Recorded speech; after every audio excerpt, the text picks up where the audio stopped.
नहमदुहु व नुसल्ली व नुसल्लिमु अला ख़ातमिन नबिय्यीन बिस्मिल्लाहिर्रहमानिर्रहीम।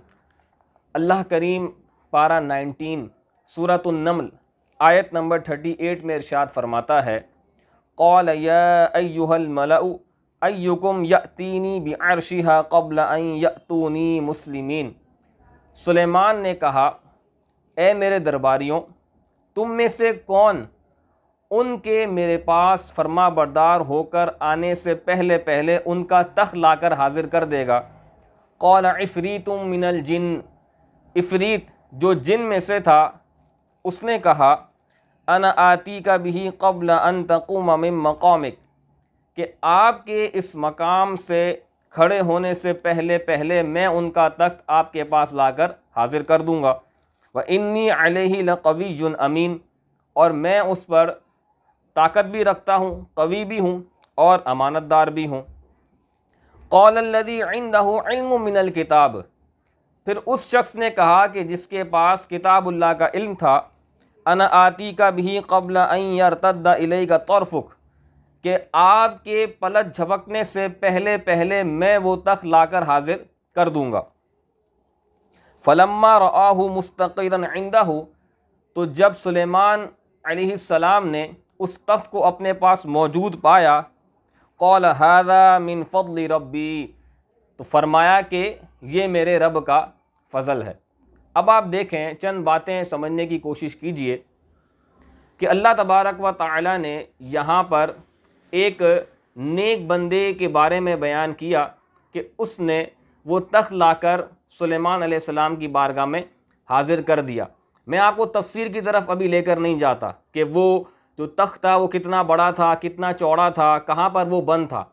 आप थोड़ी देर के लिए इमेजिन कीजिए कि बिलफ़र्ज़ वो छोटे से छोटा तख्त था और वो बिल्कुल करीब में मौजूद था, फिर भी इतने कम वक्त के अंदर उसको लाकर हाजिर कर देना, क्या ये अक्लन समझ आता है?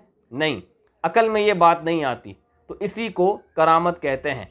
अब देखें, ये करामत एक टर्म है, एक नाम रख दिया गया। अगर आप इसको करामत ना भी बोलें फिर भी ये अकल में तो नहीं आती। तो जो बात अकल में ना आए उसका नाम उलमा ने करामत रख दिया। अब ये तो कुरानी वाक़या है और इतना मशहूर है कि तकरीबन हर मुसलमान ने ये वाक़या सुना हुआ ही होता है। अगर ये वाक़या कुरानी ना होता और इतना मशहूर और मारूफ ना होता तो वो लोग जो औलिया किराम की करामात को कहानियाँ कहते हैं तो शायद वो इसको भी कहानी कह देते। लेकिन चूँकि ये कुरानी वाक़या है तो ज़ाहिर है कि अगर वो इसको भी कहानी कहेंगे तो फिर अपने ईमान की खैर ही मनाएंगे। अब आप ये समझने की कोशिश कीजिए कि ऐसा होना पॉसिबल है। अल्लाह पाक ने एक वाक़या बयान कर दिया कि ऐसा होना मुमकिन है। तो ऐसा होना अगर मुमकिन है और फिर सुलेमान अलैहिस्सलाम के उम्मती से ऐसा होना मुमकिन है, तो नबी करीम सल्लल्लाहु अलैहि वसल्लम की उम्मत के जो औलिया किराम हैं उनसे फिर क्यों ऐसा मुमकिन ना होगा।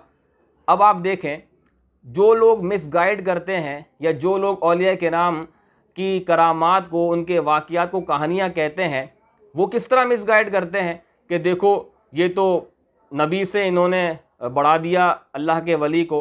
अब आपसे मैं ये सवाल करता हूँ कि ये चीज़, ये काम क्या सुलेमान अलैहिस्सलाम नहीं कर सकते थे? ज़ाहिर सी बात है कि वो अल्लाह के नबी हैं और उम्मती के मुकाबले में नबी की कुव्वत, नबी का इल्म और नबी हर एतबार से पावरफुल होता है। हर चीज़ कामिल और अतम दर्जे की उसके पास मौजूद होती है। तो क्या सुलेमान अलैहिस्सलाम ये तख्त फ़ौरन नहीं ला सकते थे? बिल्कुल ला सकते थे। लेकिन यहाँ अल्लाह पाक ने उनके एक उम्मती की शान को बयान किया और औलिया किराम के मकाम व मर्तबे को बयान किया कि ये चाहें तो नबी के सदक़े से इतना बड़ा काम भी पलक झपकने में कर सकते हैं।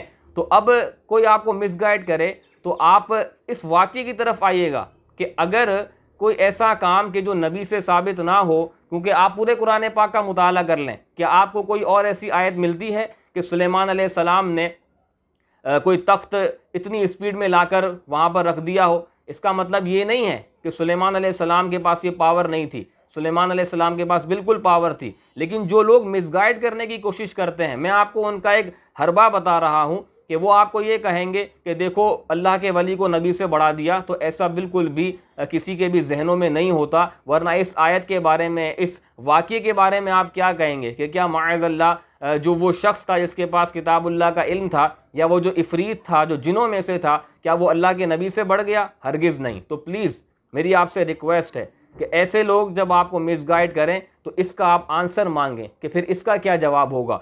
ऐसे लोग आपको मुख्तलिफ अंदाज में मिसगाइड करेंगे, लेकिन आप जो है वो मिसगाइड होने की कोशिश ना कीजिएगा। आप कोशिश करें कि उनसे ये क्रॉस क्वेश्चन करें।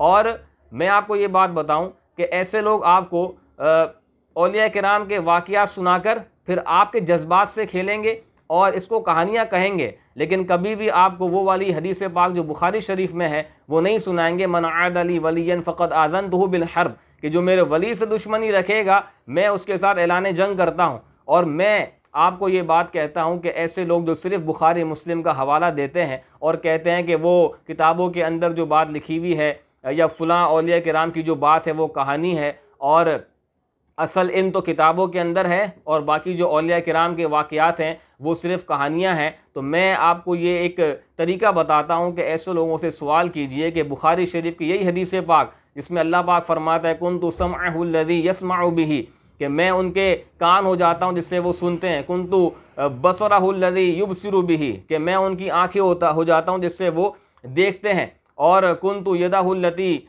यबतिशु बिहा, और मैं उनके हाथ हो जाता हूँ जिससे वो पकड़ते हैं, और कुन्तु रिजलाहुल्लती यमशी बिहा, कि मैं उनके पाँव हो जाता हूँ जिससे वो चलते हैं। तो आप इनसे पूछिए कि बुखारी और मुस्लिम से इसका बिल्कुल मुतमईन करने वाला आंसर हमें दीजिए कि यहाँ पर ये पाँव बन जाने, हाथ बन जाने से क्या मुराद है। वो कभी भी आपको साबित नहीं कर सकेंगे। इसका मतलब ये है कि जो औलिया किराम ने, जो उलमाए किराम ने जो दीन सीखा है वही हकीकत में दीन है। और ये कहना कि जो किताबों के अंदर, यानी किताब से मुराद शायद कुरान पाक और सिर्फ बुखारी मुस्लिम ही होती है, और जो औलिया किराम ने तफसीरें की हैं, उलमाए किराम ने शुरुआत की हैं, शायद उससे दूर करना मुराद होता है। तो अगर वो ना हो तो आप इस हदीस मुबारक का बिल्कुल सही तर्जमा और इसका मीनिंग और इसका मफहूम वाज़े करके बताएं, तो फिर पता चलेगा कि जो इल्म दीन है, जो शरीयत का इल्म है, वो औलिया किराम ने समझा है या हमने समझा है। तो बराए मेहरबानी इस तरह का मामला ना किया जाए,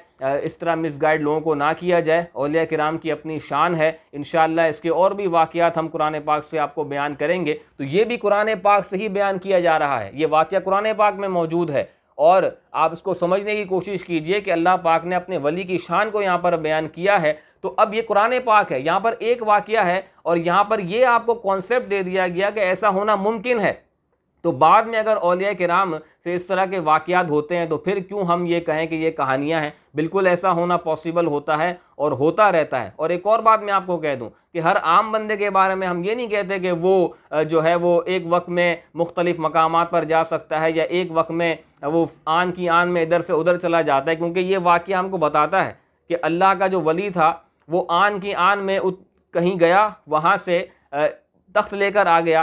तो एक वक्त में इतनी स्पीडली वहाँ पर जाना और आना ये मुमकिन हुआ। तो हम हर किसी के बारे में ऐसा नहीं कहते कि उसके पास ये पावर है। ये औलिया किराम के पास ही पावर है, और औलिया किराम की विलायत आम तौर पर मशहूर होती है और किताबों के अंदर अभी से नहीं सदियों से ये वाक़यात ज़िक्र किए गए हैं। तो मैं आपसे ये सवाल करता हूँ कि क्या इतने अरसे पहले से जो वाक़यात चलते चले आ रहे हैं वो सारे के सारे ही बेवकूफ़ थे माअज़ल्लाह? उनको कभी दीन समझ नहीं आया, उनको ये समझ नहीं आया कि ये कहानियाँ हैं और जो किताबों का इल्म है वो हकीकी इल्म होता है और बाकी सारी कहानियाँ होती हैं? ऐसा नहीं है। तो आप ऐसी बातों पर अमल करें जो हमेशा से उम्मत का अकीदा रहा हो। आज के ज़माने में कोई आकर ये कहे कि नहीं ये गलत है और ये सही है, और हम आँख पर पट्टी बांधकर उसकी बात को समझ लेते हैं, उस पर अमल कर लेते हैं। तो आप खुद ये बात को समझें कि क्या इतने अरसे में 1400 साल में कभी किसी को दीन समझ नहीं आया? कभी किसी को ये बातें समझ नहीं आई कि ये सारी कहानियाँ हैं और जो मसाइल हैं वो सिर्फ बुखारी मुस्लिम के अंदर ही मौजूद हैं? तो ऐसा हरगिज़ नहीं है। आप इस चीज़ को समझने की कोशिश कीजिए, रियलाइज़ कीजिए और फिर ख़ुद ही फ़ैसला कीजिए। तो इंशाअल्लाह अज़्ज़ व जल आपको ये बात